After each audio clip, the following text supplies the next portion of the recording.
Mədə kiçiltmə əməliyyatından sonra qan azlığı və digər müəyyən problemlər yaranır. Nə etməliyik? Sualın cavabını uzman terapevt verəcək. Eyni zamanda nəyə görə ölkəmizdə doğuşdan sonra xanımların psixoloji vəziyyəti izlənilmir? Bu və digər maraqlı sualların cavablarını yerli mütəxəssislər verir. Saf televiziyasında tibb xəbərlərinin vaxtıdır. Studiyada Günel İbadovadır. Sona qədər bizə baxın ki, tibbi maariflənəsiniz. İndi isə digər xəbərlərimizin anonsları ilə tanış olaq. 110 qramlıq prostat endoskopik üsulla götürüldü.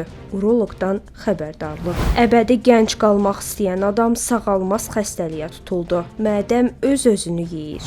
Günəş yanığına qatıq xama çəkməyin. Nənə məsləhəti zərərliymiş. Doğuşdan sonra psixoloji testdən keçmək vacibdir. Yerli mütəxəssis həmkarlarını Nazirliyə müraciət etməyə çağırdı. Mədə kiçiltmə əməliyyatının fəsadları yerli mütəxəssis açıqladı.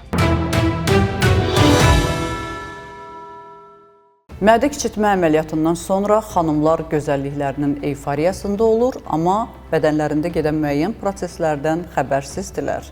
Mütləq şəkildə həkim nəzarətində olmaq vacibdir. Bu barədə uzman terapevt Əfsanə Bayramova danışıb. Həkim izləyək. Mədə kiçiltmə əməliyyatı artıq çəkidən xilas olmaq üçün effektiv üsullardan biri hesab olunsa da, əməliyyatdan sonraki dövrdə müntəzəm tibbi nəzarət böyük əhəmiyyət daşıyır. Əks halda sağlamlıqla bağlı ciddi problemlər yaşanır. Bu haqda daxili xəstəliklər uzmanı, terapevt uzman doktor Əfsanə Bayramova danışıb. Nə qədərdir mədə kiçiltmə əməliyyatlarından sonra dəmir çatışmazlığı? Ötən həftə bir qadın gəlib, gənc qadın, 90 təvəllüd, hemoqlobini 8, halsızam, yorğunam, amma yenə də önəmsəmir, çünki gəncliyin verdiyi bir enerji var. 50'li yaşlardan sonra bir qadının hemoqlobini 8 olsa, təbii ki, çox ağır simptomları olar. Gənc qadında hemoqlobini 8, şikayətləri var, önəmsəmir, elə də ayaq üstə gəzir. Mədə kiçiltmə əməliyyatı olubdu 6 il əvvəl.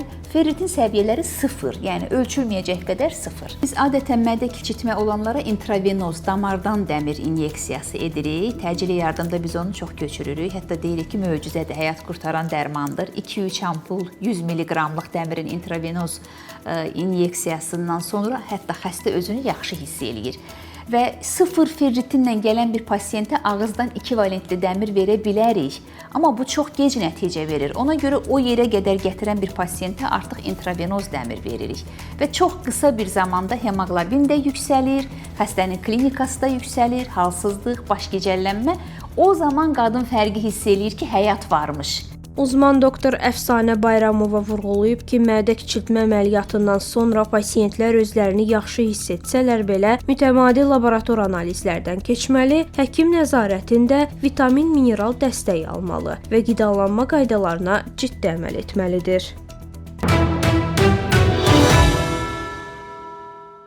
Bir çox xanımlarda doğuş sonrası kifayət qədər ciddi psixoloji problemlər yaşanır. Dünyada bu göstərici 30%-ə qədərdir. Hətta bəzi qadınlar ilk dəfə ana olduqdan sonra həyatlarını belə son verir. Çünki çox ağır psixoloji problemlər yaşayırlar. Lakin ölkəmizdə bu problemin heç cür həll olmadığını müşahidə edirik. Xüsusilə doğum sonrası xanımların psixoloji vəziyyəti heç cür izlənilmir. Bəs nə etməliyik? Sualın cavabını isə cərrah mama ginekoloq, süni mayalanma üzrə mütəxəssis Ülviyə xanım Mehdixanlı verir.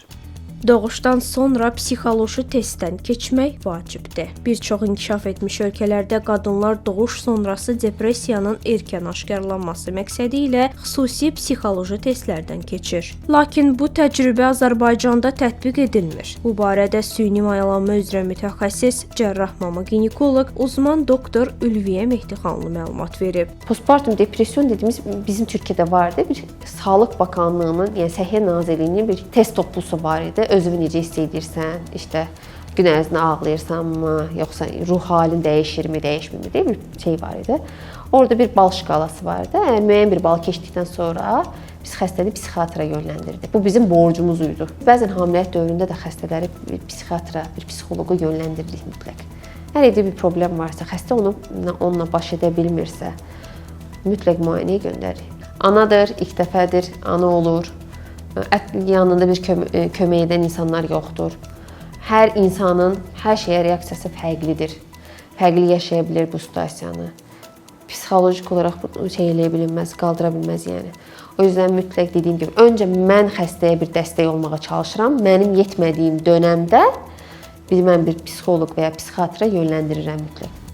Uzman doktor Ülviyə Mehdixanlı qeyd edib ki, ölkəmizdə də doğuşdan sonra qadınların standart qaydada psixoloji qiymətləndirilməsi vacibdir. Onun sözlərinə görə bu məqsədlə mama ginekoloqların bir araya gələrək Səhiyyə Nazirliyinə rəsmi müraciət etməsi və bu təcrübənin ölkədə tətbiqinə nail olması zəruridir. Mütəxəssis hesab edir ki, belə bir addım ana və uşaq sağlamlığının qorunmasına mühüm töhfə verəcək. Ümumdünya Səhiyyə Təşkilatının məlumatına görə dünyada yeni ana olmuş qadınların təxminən 13%-i doğuşdan sonra depressiyadan əziyyət çəkir.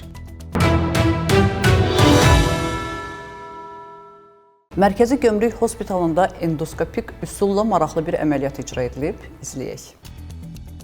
110 qramlıq prostat endoskopik üsulla götürüldü. Uzun müddət prostat böyüməsi və sidik ifrazı ilə bağlı problemlər yaşayan 68 yaşlı pasiyent üzərində uğurlu endoskopik əməliyyat icra olunub. Mərkəzi Gömrük Hospitalının urologiya şöbəsinin həkimi, uroloq-androloq uzman doktor Samir Ağalarov həyata keçirilən əməliyyat və xəstənin vəziyyəti ilə bağlı ətraflı məlumat verib.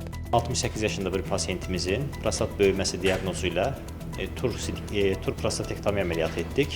Bu pasiyent təxminən 2 ildən artıqdır ki, bizə prostat böyüməsi və buna bağlı şikayətlərlə müraciət etmişdi və bu şəkildə xəstəmizə medikamentoz müalicə ilə izləyirdik.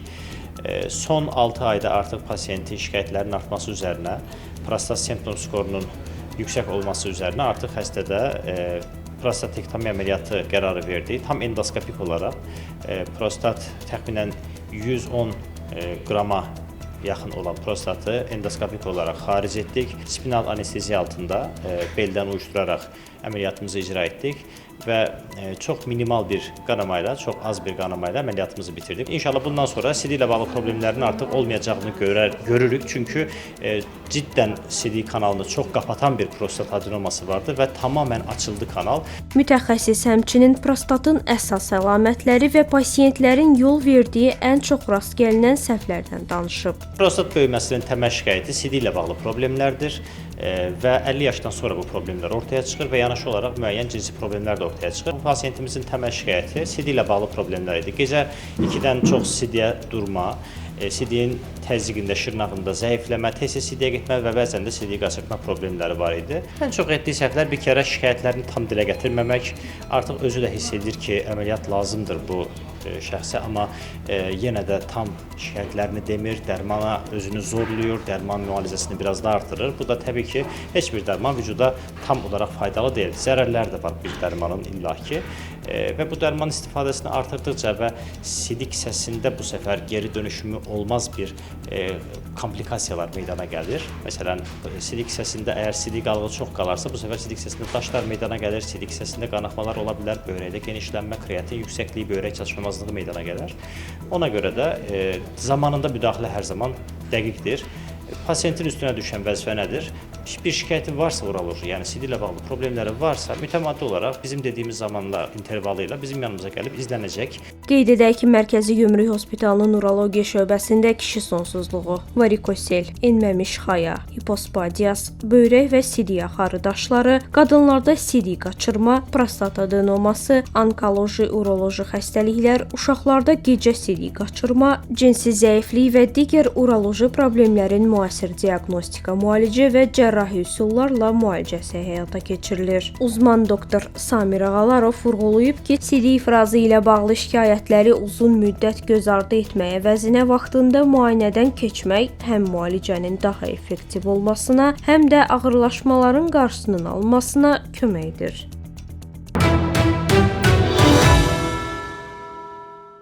Əbədi cavan qalmaq istəyən həmin o milyonçu yadınızdadır, hansı ki, oğlundan özünə qan köçürürdü ki, 60 yaşında da 17 yaşında olan kimi görünsün. Taleyin ironiyası, sağalmaz xəstəlik tapılıb onda. İzləyək. əbədi gənc qalmaq istəyən adam sağalmaz xəstəliyə tutuldu. Amerika Birləşmiş Ştatlarının tanınmış texnologiya sahibkarı və biohaker Brian Johnson uzun illərdir qocalmanı ləngitmək və ömrünü uzatmaq üçün milyonlarla dollar xərcləyir. O, gündəlik yüzlərlə analiz verir, xüsusi pəhriz saxlayır və bir müddət hətta gəncləşmək məqsədi ilə oğlunun qan plazmasını qəbul etməsi ilə dünya mediasının gündəminə çevrilmişdi. Lakin bütün bu səylərə baxmayaraq Johnson bildirib ki, ona sağalmaz autoimmun qastrit diaqnozu qoyulub. Bu xəstəlik zamanı immun sistemi səhvən mədənin sağlam hüceyrələrinə hücum edir və zamanla mədə selikli qişasının zədələnməsinə səbəb olur. Brian Johnsonun sözlərinə görə xəstəlik illərlə heç bir əlamət vermədən inkişaf edib. Onda dəmir çatışmazlığı, yorğunluq və müxtəlif vitamin çatışmazlıqları müşahidə olunsa da, səbəb yalnız endoskopiya və biopsiyadan sonra müəyyən edilib. Mütəxəssislər bildirirlər ki, autoimmun qastritin tam müalicəsi yoxdur.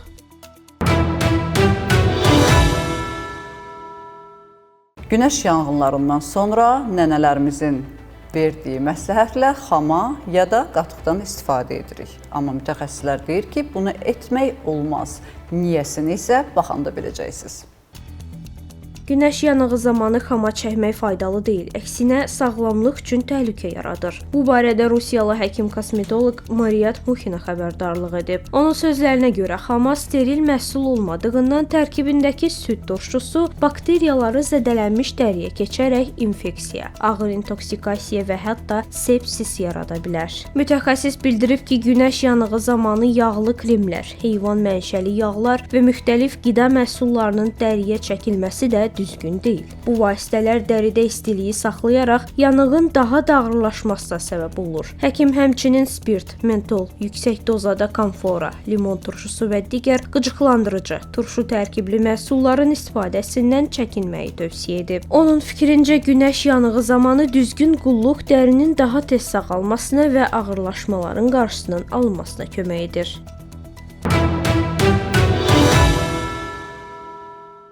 Bugün olan səhiyyə xəbərlərimiz bu qədər. Dünyada və ölkədə baş verən ən vacib tibb xəbərlərini bizdən izləyin. Unutmayın, bilmək hər zaman bir addım öndə olmaq deməkdir. Özünüzü də, doğmalarınızı da qoruyun. Sağ olun, salamat qalın.